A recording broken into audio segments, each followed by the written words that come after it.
राकेश ने कार रोकी और उतरकर सलोनी के घर का दरवाजा खटखटाया। सलोनी ने दरवाजा खोलते ही कहा, नमस्ते जीजा जी। नमस्ते, राकेश ने आंगन में घुसते हुए कहा। क्या हाल है सलोनी?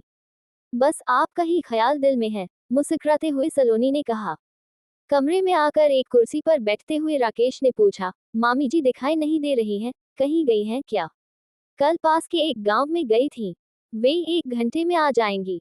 कुछ देर पहले माँ का फोन आया था। आप बैठो, तब तक मैं आपके लिए चाय बना देती हूँ। राजन तो स्कूल गया होगा। हाँ, वह भी 2 बजे तक आ जाएगा, कहते हुए सलोनी जाने लगी। सुनो सलोनी। हाँ, कहो, सलोनी ने राकेश की तरफ देखते हुए कहा। राकेश ने उठकर सलोनी को अपनी बाहों में भरकर चूम लिया। सलोनी ने कोई विरोध नहीं किया। कुछ देर बाद वह रसोई में चाय बनाने चली गई।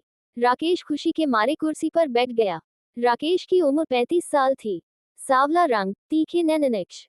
वह यमुनानगर में अपने परिवार के साथ रहता था।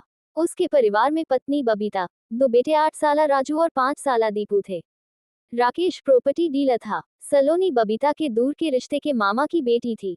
वह जगतपुरा गांव में रहती थी।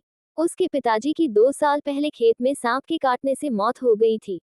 परिवार में माँ और छोटा भाई राजन थे। राजन 10वीं जमात में पढ़ रहा था। गांव में उनकी जमीन थी। फसल से ठीक ठाक गुजारा हो रहा था। सलोनी को पता भी न चला कि कब राकेश उसके प्रति खींच गया था। एक दिन तो राकेश ने उससे कह दिया था, सलोनी, तुम बहुत खूबसूरत हो। तुम्हारी आंखें देखकर मुझे नशा हो जाता है। दिल करता है कि हर समय तुम्हें अपने साथ रखूं।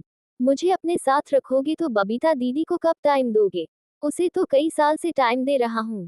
तुम मेरी जिंदगी में देर से आए हो। अगर पहले आती तो अपना बना लेता। बहुत अच्छे सपने देखते हो आप। मैं इस सपने को सच करना चाहता हूँ। कैसे? यही तो समझ में नहीं आ रहा है अभी।